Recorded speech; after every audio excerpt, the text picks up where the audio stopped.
वंदे गुरुपरंपरां वागर्धाविव सम्पृक्तौ वागर्धप्रतिपत्तये जगतः वंदे पार्वती परमेश्वरौ सूक्तिं समग्रयितुः श्रीलक्ष्मीः श्रीरङ्गराजमहिषैः मधुरैः कटाक्षैः वैदग्ध्यवर्णकुलकुम्भनगौरवैर्यां कण्डूलकर्णकुहराः कवयोधयन्ति हैमोत्थपुण्ड्रमजहन्मकुटं सुनासं मन्दस्मितं मकरकुण्डलचारुगण्डं बिम्बाधरं पूर्णदीर्घकृपाकटाक्षं श्रीवेङ्कटेशमुपमत्मनिसन्निधत्ताम् मनोजवं मरुततुल्यवेगं जितेन्द्रियं बुद्धिमतां वरिष्ठं वातात्मजं वरदयूथमुख्यं श्रीरामदूतं शिरसा नमामि। जयत्यतिबलो रामो लक्ष्मणश्च महाबलः राजानेति सुग्रीवो राघवेणाभिपालितः दासोऽहं कौसलेन्द्रस्य रामस्य कृष्णकर्मणः हनुमान् शत्रुसैन्यानां निहन्ता मारुतात्मजः रावणसहस्रं मे युद्धे प्रतिफलं भवेत् शिलाभिस्तप्रहर्तः पादपैश्च सहस्रशः अर्दयित्वा पुरीं लङ्काम् अभिवज्य च मैथिलीं समृद्धार्थो गमिष्यामि विशतां सर्वरक्षसां धर्मात्मा सत्यसन्धश्च रामो दशरथिर्यदि पौरुषे च प्रतिद्वन्द्वस्य रैरं जहिराविडिम् आपदामपहर्तारं दातारं सर्वसम्पदां लोकाभिरामं श्रीरामं भूयो भूयो नमाम्यहम्। शरज्योत्सना शुद्धां शशीतजटाजुट्टपुट्टां परत्रासत्राणस्फटिकघटिका पुस्तककलां सकृन्नत्वा नत्वा कदम्बसतां सन्निधत्ते मधुक्षीरद्राक्षा मधुरिमधुरीणाः फणितयः। हरिः కిష్కింధాకాండము 15వ సర్గము. సుగ్రీవునితో యుద్ధమునకు బయలుదేరుచున్న వాలికి అతని భార్య తార హితవచనములను నుడువుట. అదతస్య నినాదంతు సుగ్రీవస్య మహాత్మనః శుశ్రావాంతః పురగతో వాలి భ్రాతురమర్షరః శ్రుత్వా తు తస్య నినదం సర్వభూత ప్రకంపనం మదశ్చైక పదే నష్టః క్రోధశ్చాపతితో మహాన్ సతు రోష పరీతాంగో వాలి సంధ్యాతప ప్రభః ఉపరక్తః ఇవాదిత్యః సజ్జో నిష్ప్రభతాం గతః. అంతఃపురమును చేరియున్నవాడు సహజముగా కోపస్వభావము గలవాడు అయిన వాలి మిగుల ధైర్యశాలియు తనకు తమ్ముడును ఆ సుగ్రీవుని యొక్క గర్జనను వినెను. సమస్త ప్రాణులను హడలెత్తించుచున్న ఆ ధ్వనిని వినిన మరుక్షణమే అతడి మత్తు దిగిపోయెను, కోపము హెచ్చయ్యెను. పింగళ వర్ణము గలవాడైన వాలి కోపముతో ఊగిపోయెను. అతని శరీరము సంధ్యా సమయమున సూర్యుని కాంతి వలె ఎర్రబారి కళదప్పెను. వాలి దంష్ట్రా కరాలస్తు క్రోధాదీప్తాగ్ని సన్నిభః భాత్యుత్పత్తిత పద్మాభః సంవృణాల ఇవహ్రదః. వాలి దంతములు వికృతములై భయమును కలిగించుచుండెను. కోపకారణముగా అతని కన్నులు నిప్పులు కురియుచుండెను. ఏనుగులు పద్మములను పెకలించి వేయుటచే కేవలము తామర కాడలతో మిగిలి కాంతి తరిగియున్న మడుగు వలె అతడు శోభావిహీనుడై ఉండెను. శబ్దం దుర్మర్శనం శ్రుత్వా నిష్పపాత తతో హరిః వేగేన చరణన్యాసైః దారయన్నివ మేదిని. వాలి సహింపరాని ఆ సుగ్రీవుని నాదమును విని భూమిని చీల్చివేయుచున్నట్లుగా వేగముగా అడుగులు వేయుచు బయలుదేరెను. తంతు తారా పరిష్వజ్య స్నేహాదర్శిత సౌహృద ఉవాచ త్రస్త సంభ్రాంత హితోదర్కం ఇదం వచః. ఆ సమయమున అతని భార్య అయిన తార భయముతో తొట్రుపడెను. పిదప ఆమె ప్రేమతో తన పతిని కౌగిలించుకొని తన అనురాగమును ప్రకటించుచు అతనితో ఇట్లు హితవచనములను పలికెను. సాధు క్రోధమిమం వీర నదీవేగ మివాగతం శయనాదుత్థితః కాల్యం త్యజ భుక్తామివస్రజం కాల్యమేతత్ సంగ్రామం కరిష్యసి చ వానర వీరతే శత్రు బాహుల్యం ఫల్గుతావాన విద్యతే సహసా తవ నిష్క్రామో మమ తావన్న రోచతే శ్రూయతాం చాభిదాస్యామి యన్నిమిత్తం నివార్యసే. ఓ మహావీరా, నా ఈ మంచి మాటలను వినుము. వేగముగా ప్రవహించుచున్న నదీ జలము వలె నీలో పెళ్ళుబిగుచున్న ఈ కోపమును ప్రాతకాలమున నిద్ర నుండి లేచిన పురుషుడు రాత్రివేళ ధరించిన పూలదండను వలె త్యజింపుము. ప్రభు, యుద్ధమున నిన్ను మించిన వాడు నీ శత్రువులలో ఎవ్వడునూ లేడు. నీవు ఎవ్వరికినీ తీసిపోవు. సుగ్రీవునితో రేపు ఉదయము పోరాడవచ్చును. నీవు ఇప్పటికిప్పుడు యుద్ధమునకు వెళ్ళుట మంచిది కాదు. నిన్ను ఆపుటకు గల కారణమును తెలిపెదను వినుము. పూర్వమా పతితః క్రోధాత్ సత్వాం ఆహ్వయతే యుధి నిష్పత్య చ నిరస్తస్తే హన్యమానో దిశో గతః త్వయా తస్య నిరస్తస్య పీడితస్య విశేషతః ఇహైత్య పునరాహ్వానం శంకాం జనయతీవ మే. స్వామి, ఇంతకు ముందు కూడా సుగ్రీవుడు ఇతడికి వచ్చి కోపముతో నిన్ను యుద్ధమునకు పిలిచి ఉండెను. అప్పుడు యుద్ధమునకు వెళ్ళి అతనిని చావమోదితివి. నీ పిడిగుద్దులకు తట్టుకొనలేక అతడు మతంగవనమునకు పారిపోయెను. ఒకసారి ఓడిపోయి నీచే దెబ్బలు తినిన అతడు మరలా వచ్చి నిన్ను ఆహ్వానించుచున్నాడు. దీనిని బట్టి ఇందు ఏదో రహస్యము ఉన్నట్లు నాకు అనిపించుచున్నది. దర్పశ్చ వ్యవసాయశ్చ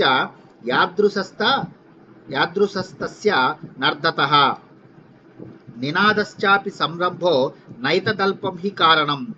నా సహాయమహం మన్యే సుగ్రీవం తమిహాగతం అవష్టబ్ద సహాయశ్చ యమాశ్రిత్యైష గర్జతి.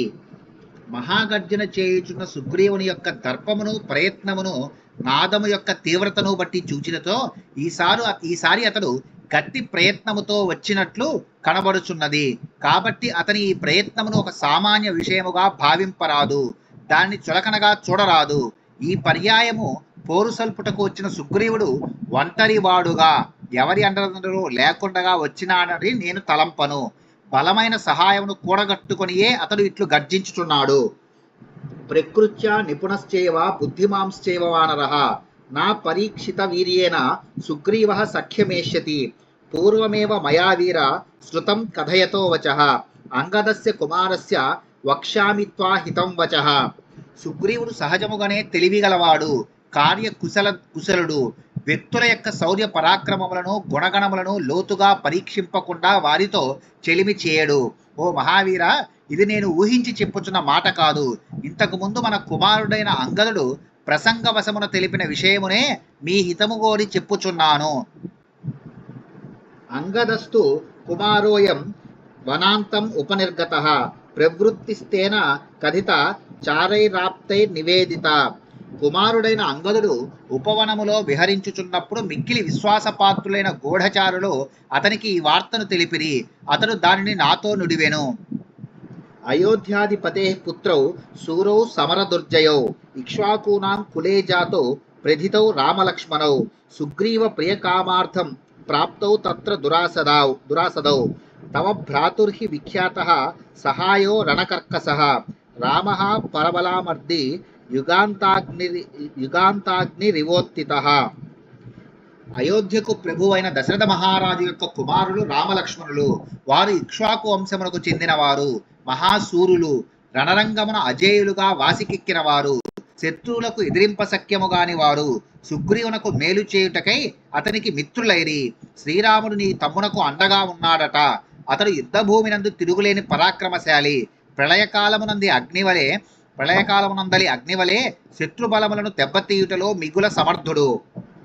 నివాస వృక్షః సాధూనాం ఆపన్నానాం పరాగతిః ఆర్తానాం సంశ్రయశ్చేవ యశసశ్చైక భాజనం.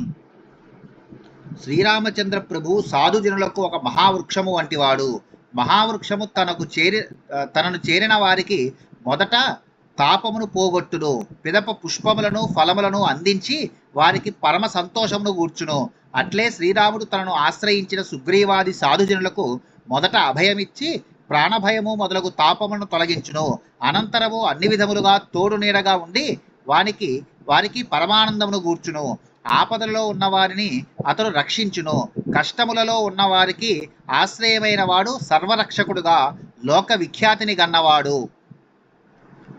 వాసుదేవ తరుఛాయ నాతి సీత న ఘర్మద నరకాంగా రసమని సా కిమర్థం న సేవ్యతే. శ్రీ మహావిష్ణువు అనడి మహావృక్షము యొక్క నీడ మిక్కిలి తట్టుకొనలేని చల్లదనమును కాని మిక్కిలి భరింపరాని వేడిని గాని ఇయ్యదు. నరకయాతనలు అనడి మంటలను చల్లార్చును. ఆయనను శరణుదొచ్చిన వారిని నరక బాధలు తాకనైనా తాకవు. కనుక ఆ పరమాత్మని సేవింపకుండుట ఎట్లు? ఆ మహానుభావుని సేవించినచో ఇహపర లాభములు అబ్బును. గోవిందరాజీయ వ్యాఖ్య నుండి. జ్ఞాన విజ్ఞాన సంపన్నో నిదేశే నిరతః పితుః ధాతూనామివ శైలేంద్రో గుణానాం ఆకరో మహాన్.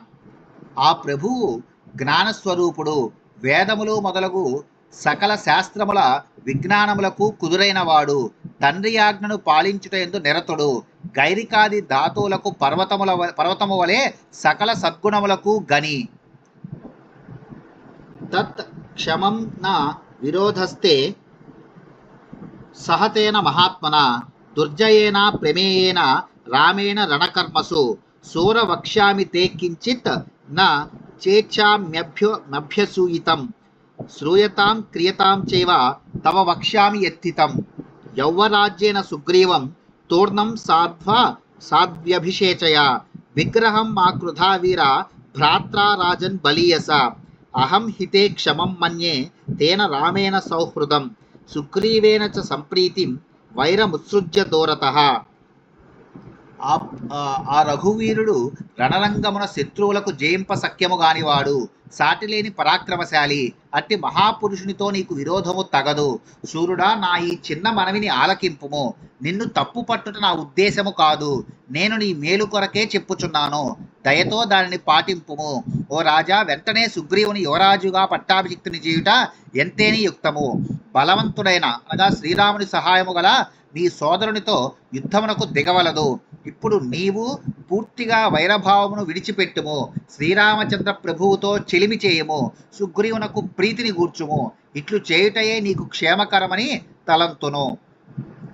లాలనీయో హితే భ్రాత యవీయానేష వానర తత్ర వా సన్నిహస్తో వా సర్వదా బంధురేవతే నహితేన సమం బంధుం భువి పశ్యామి కంచన దానమానాది సత్కారై కురుష్వ ప్రత్యనంతరం.